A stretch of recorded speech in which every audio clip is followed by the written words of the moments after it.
2020년 여름 에레미야서 에레미야 애가 결정연구 메시지 7번에 왔습니다.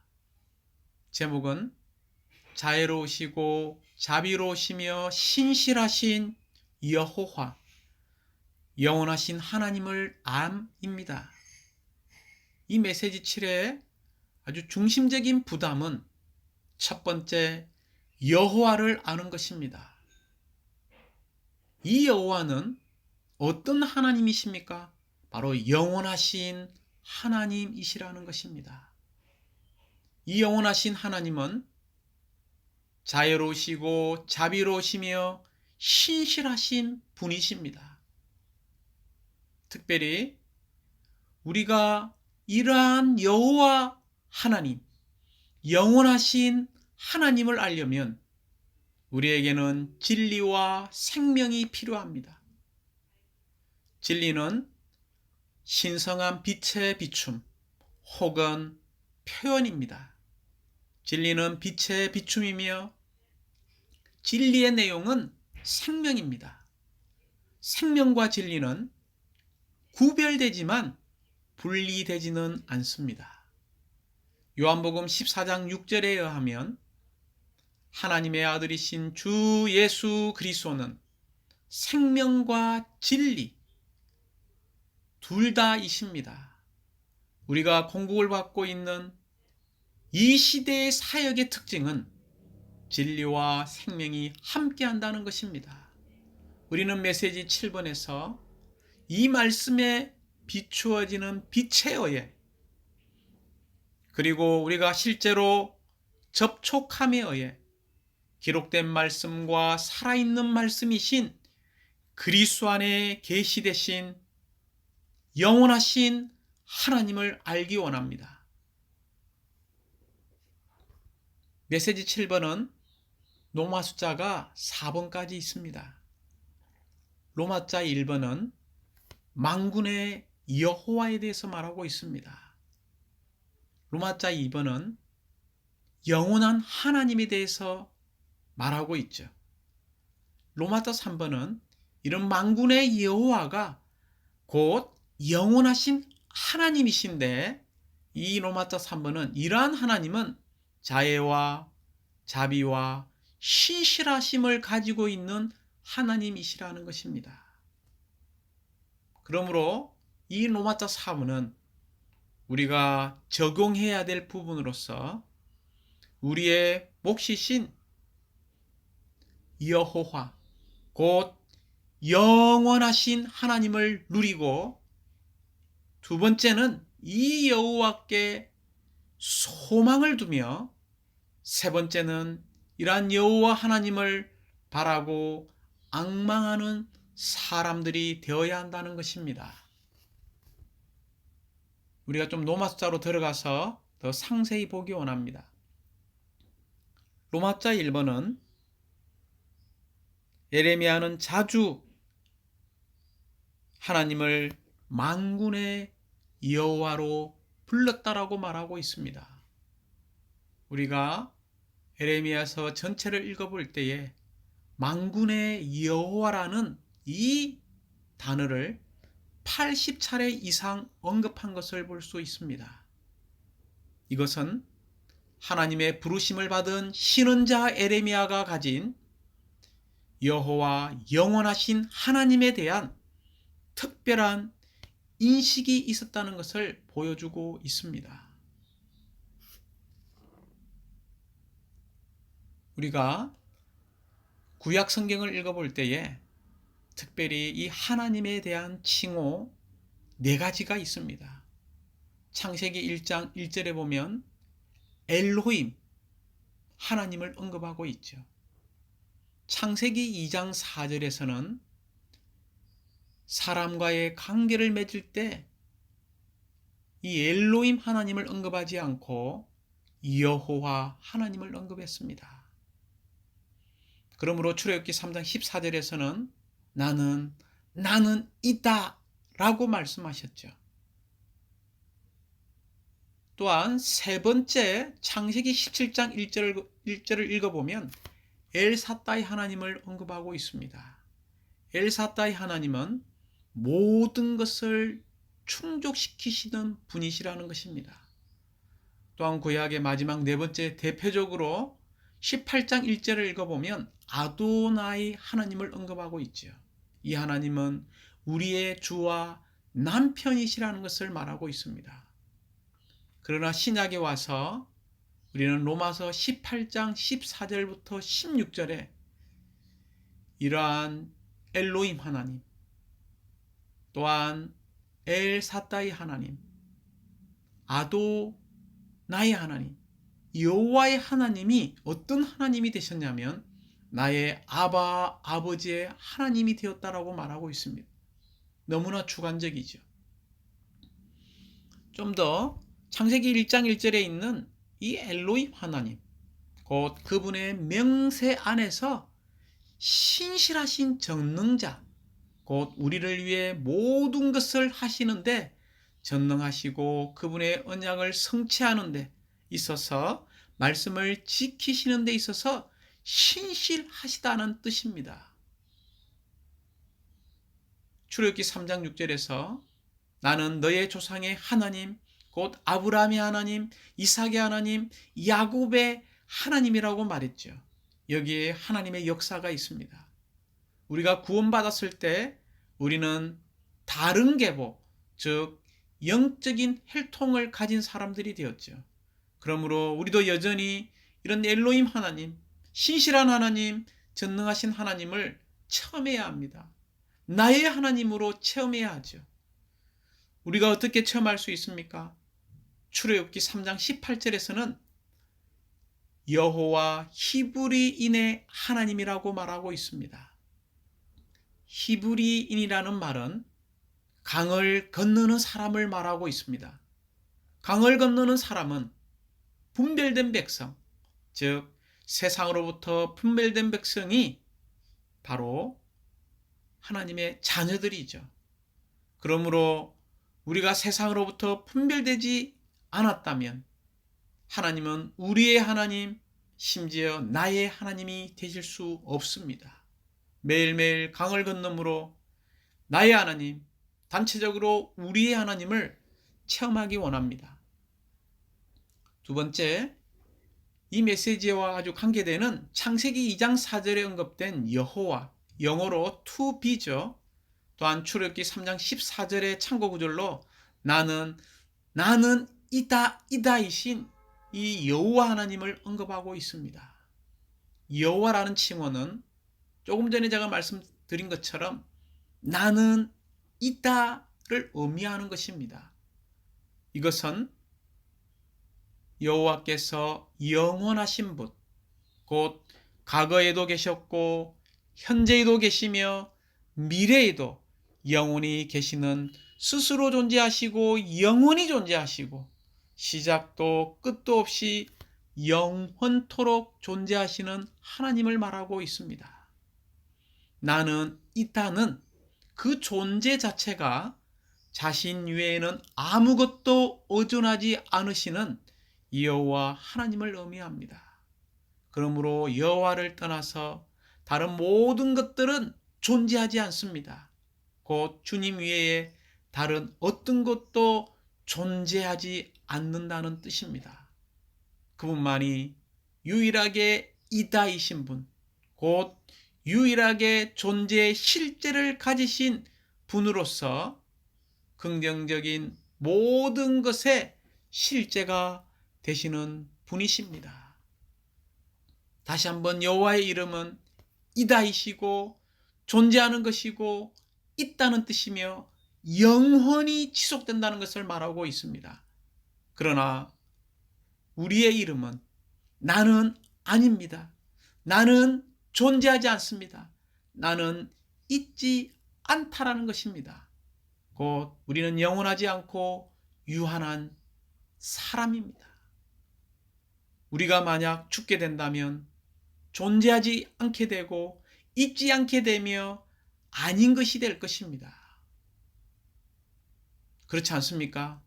이 우주 가운데 있는 모든 것들을 보십시오. 어떤 것도 존재하지 않습니다. 고양이가 십몇 년을 살 수 있을 것이지만 언젠가는 존재하지 않을 것입니다. 우리가 아끼는 핸드폰 어느 순간 되면 존재하지 않습니다.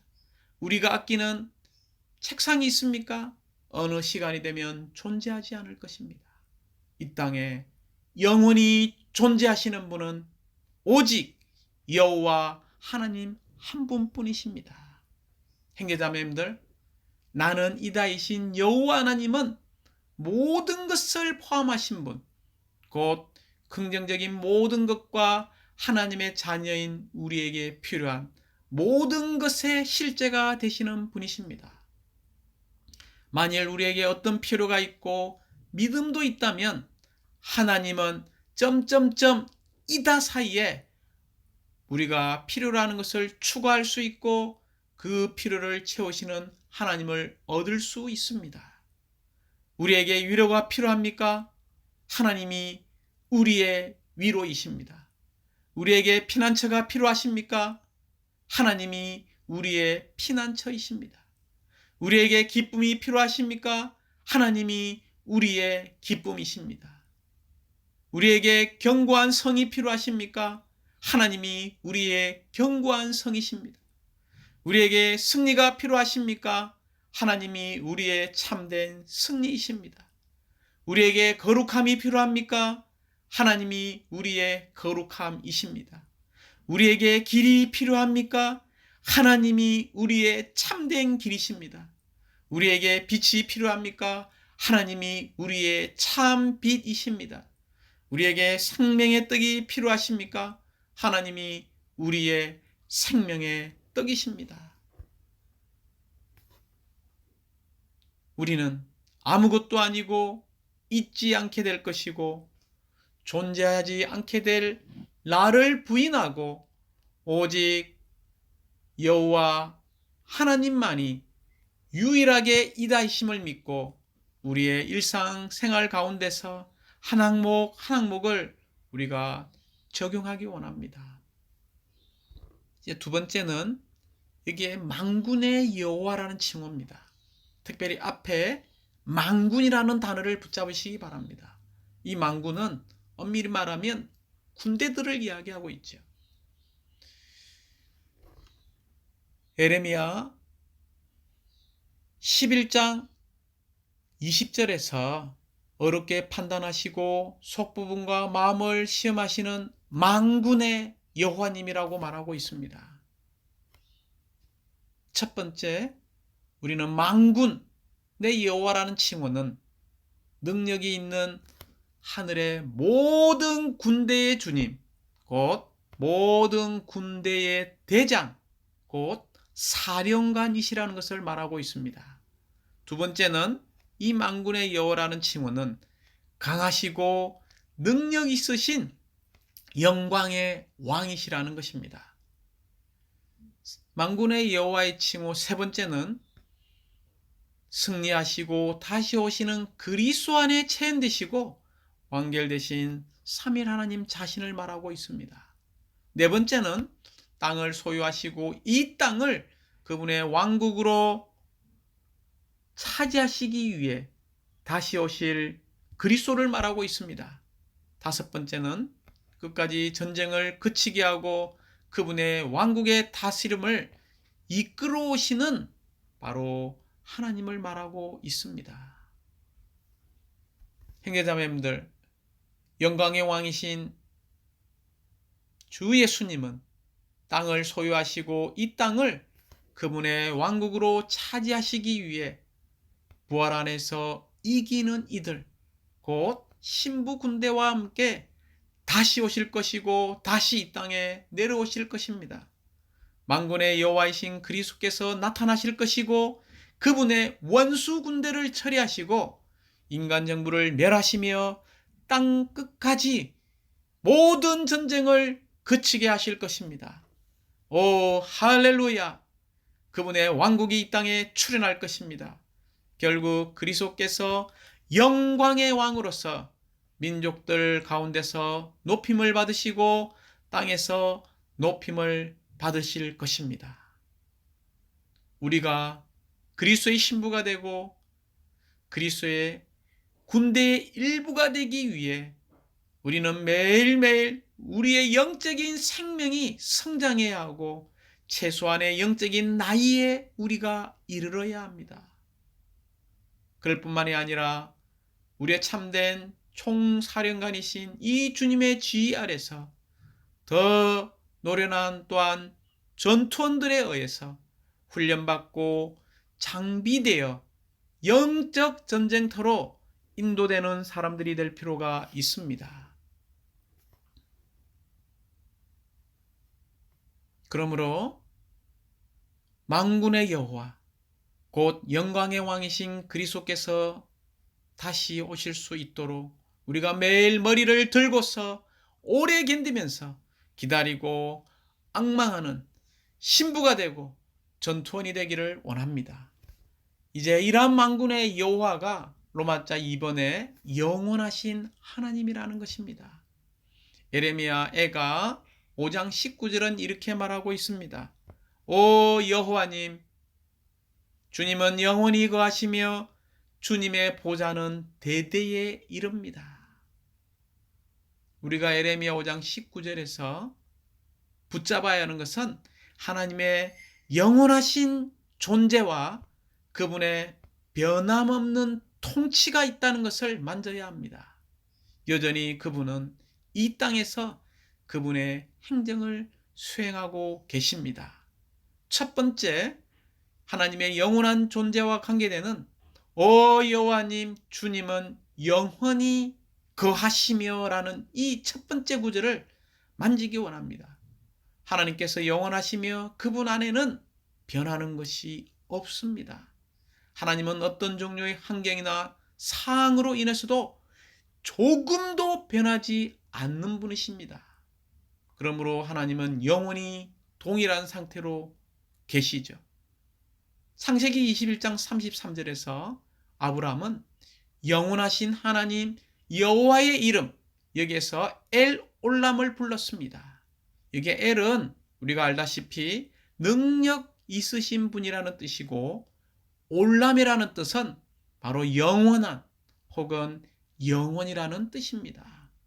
심지어 이 엘 올람은 영원한 생명을 함축하고 있습니다. 우리도 아브람처럼 항상 살아계시고 은밀하시고 비밀하시며 영원한 생명이신 엘 올람 여호와의 이름을 우리가 부르고 체험하기 원합니다. 두 번째, 이 예레미야가 5장 19절에서 주님의 보좌는 대대에 이릅니다 라고 말하고 있습니다. 여기에서 하나님은 영원하고도 변함없는 통치를 수행할 것이라는 것을 가리키고 있습니다. 하나님의 보좌는 시작도 끝도 없이 대대로 영원히 존재합니다. 하나님의 영원하신 존재와 우리는 변함없는 이 통치에 관해 있은 것이 얼마나 신성한 것인 것임을 알아야 합니다. 그러므로 이 에레미야 애가를 쓸 때에 예레미야 5장 19절의 말씀에 비춰볼 때 특별히 그는 하나님의 영원한 경륜을 접촉한 사람이었다는 것입니다. 에레미야는 신성 안으로 들어가 첫 번째 하나님의 존재, 곧 하나님의 인격을 만지는 사람이 되었고, 두 번째 하나님의 통치와 관계되는 하나님의 영원한 보좌를 만지는 사람이 되었다는 것입니다. 우리도 오늘날의 에레미야가 되기 원합니다. 신성 안으로 들어가서 하나님의 인격, 하나님의 존재를 접촉하는 사람이 되어야 하고, 또한 우리는 하나님의 보좌를 만지는 사람들이 되어야 합니다. 이러한 놀라운 하나님의 인격, 하나님의 보좌는 새 예루살렘에서 완전히 계시되는 것을 보여주고 있습니다. 하나님은 영원한 왕이신 그분의 위격 안에서 계시될 뿐만이 아니라 영원하고 흔들리지 않는 왕국인 그분의 통치 안에서 계시되시는 분이십니다. 이러한 영원한 왕이신 우리의 인격이신 그분을 사랑하기 원하고, 또한 그분의 통치 아래 있는 그분의 보좌 아래서 우리가 그분의 움직임과 하나 되는 사람이 되기 원합니다. 이제 우리는 로마자 1번에서 만군의 여호와 하나님을 보았죠. 이 만군의 여호와는 로마자 2번에 어떤 하나님이셨습니까? 영원하신 하나님이었죠. 영원한 하나님으로서 그분은 영원히 거하시며 그분의 보좌도 영원 대대에 이른다는 것을 보았습니다. 우리는 영원하신 하나님의 인격, 존재와 또한 하나님의 보좌, 이 통치를 만지는 사람이 된다면 로마자 3번에서 우리는 그분의 자애와 그분의 자비와 그분의 신실하심이 무궁하다는 것을 체험하게 될 것입니다. 에레미야 애가 3장 22절 23절은 이렇게 말하고 있습니다.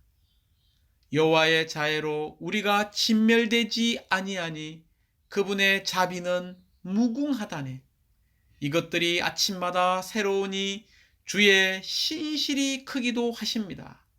여기에 세 단어를 다시 한번 강조하고 싶습니다. 자애, 자비, 신실입니다. 에레미야는 아침마다 주님을 자비로 베푸시는 분으로 접촉했다는 것을 우리에게 보여주고 있습니다. 에레미야는 주님과의 이런 접촉을 통하여 하나님의 자애와 자비와 신실에 대한 이러한 말씀을 받을 수가 있었습니다. 사랑하는 자매님들, 우리도 아침마다 이러한 주님을 접촉하기 원합니다. 그럴 때 우리는 시편 5편 7절에 있는 것처럼 저는 주님의 풍성한 자애를 힘입어 주님의 집에 들어갔다라고 말했습니다. 곧 성전 안으로 들어가는 것 자체가 하나님의 풍성한 자애를 누리는 것이라는 것입니다. 두 번째, 하나님의 경륜을 수행하기 위해 하나님은 그분의 자비로 이스라엘의 남은 이들을 보존했다는 것입니다. 자비라는 것은 국물보다 더 깊고 더 섬세하며 더 풍성한 것을 말하고 있습니다. 이러한 자비는 하나님의 내적인 깊은 애정을 가리키는 것입니다. 누가복음 1장 18절에서 그리스도께서 이 땅에서 오신 것은 하나님의 긍휼히 여기시는 자비를 베풀기 위한 것입니다. 기억하십시오. 이러한 여호와의 자비는 아침마다 새롭게 우리에게 임합니다. 세 번째, 우리가 이 주님의 신실하심은 너무도 크다는 거죠. 그러므로 하나님은 신실하신 분이시므로 그분의 자비가 무궁한 것입니다. 하나님은 그분 자신의 말씀에 신실하신 분이십니다. 계속 우리가 오늘날 이 하나님의 신실하심에 참여하고 하나님의 신실하심을 누릴 필요가 있습니다. 아침붕을 통하여 매일매일 이러한 자애와 자비와 신실이 풍성하신 이러한 주님을 접촉함으로 우리의 온 존재가 완전히 거룩하게 보존되기 원합니다. 이제 우리는 로마자 1번에서 만군의 여호와께서, 로마자 2번에 그분은 영원하신 하나님이신 것을 보았죠. 이 영원하신 하나님은 자애와 자비와 신실하심이 풍성하신 분이십니다. 이러한 자애와 자비와 신실하심이 풍성하신 이 하나님께서 로마자 4번의 부담은 우리의 몫이시라는 것입니다. 할렐루야! 그러므로 에레미야 애가 3장 24절 25절 상반절은 이렇게 말하고 있습니다. 여호와는 나의 목, 그러기에 나는 그분께 소망을 둔다네 하고 내 혼은 말한다네. 여호와를 바라는 사람들에게, 우리는 이 구절에서 세 가지를 만질 필요가 있습니다. 나의 몫이죠. 두 번째는 소망입니다. 세 번째는 바라는 사람들이죠. 우리가 이런 만군의 여호와, 영원하신 하나님, 곧 자애와 자비와 신실하심이 풍성하신 이 하나님을 우리의 몫으로 누려야 한다는 것입니다. 그러기 위해서는 이분께 소망을 두어야 하고, 소망을 둘 뿐만이 아니라 그분을 매일매일 바라고 앙망하는 사람이 되어야 합니다. 이럴 때 우리는 그분을 알게 될 것이고 그분을 체험하게 될 것입니다. 우리는 이 구절에서 에레미야는 여호와를 그의 몫으로 누렸고 그의 소망을 오직 이 여호와 하나님께 둔 것을 볼 수 있습니다. 다시 한번 시편 73편 17절 26절의 근거에서 우리가 하나님의 성소 안으로 들어간다면 우리는 이러한 신성한 관점과 신성한 인식을 얻게 될 것입니다. 그럴 뿐만이 아니라 우리는 여호와를 바라는 사람들이 될 것입니다. 하나님의 백성을 시험하기 위해 종종 그분의 말씀을 더디 이루시죠. 이것은 우리 자신을 끝내기 위한 것이고 우리 자신을 멈추게 하기 위한 것입니다. 오직 나의 몫이시요 나의 소망이신 이 여호와 하나님만을 바라보게 하기 위한 것입니다. 그러므로 우리는 에레미야 29장 13절에 있는 것처럼 너희가 온 마음으로 나를 찾으면 나를 찾고 또 발견할 것이다 라고 말하고 있습니다. 메시지 7번을 이렇게 정리하고 싶습니다. 첫 번째, 에레미야 10장 10절 말씀은 여호와는 참 하나님이시며 살아계신 하나님이시요 영원한 왕이시라고 말하고 있습니다.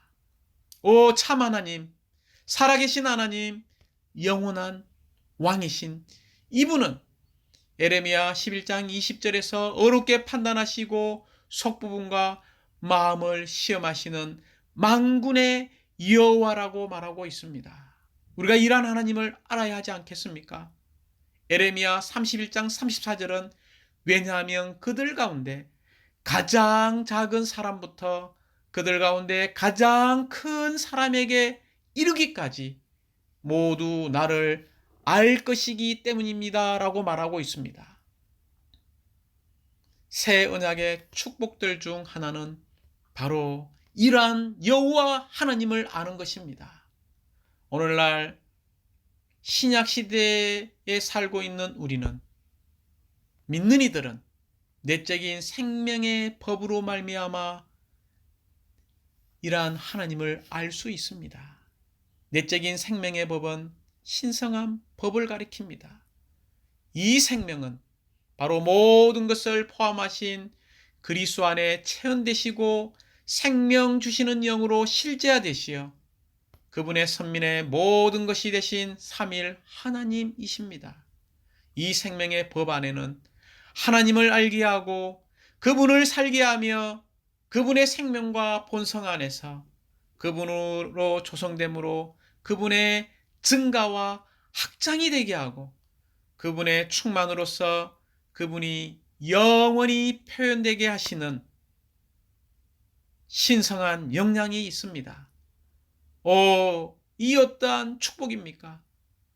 우리 모두가 우리를 부르신 영원하신 하나님, 참되신 하나님, 살아계신 하나님을 알기를 원합니다. 두 번째는 에레미야가 5장 19절에 오 여호와님, 에레미야가 5장 19절에서 오 여호와님, 주님은 영원히 거하시며 주님의 보좌는 대대에 이릅니다 라고 말하고 있습니다. 우리가 알다시피 예루살렘은 무너졌고 성전은 불탔으며 하나님의 백성은 바빌론으로 다 포로로 거의 잡혀갔습니다. 그러나 우주의 주인이신 여호와는 여전히 그분의 행정을 수행하고 계신다는 것입니다.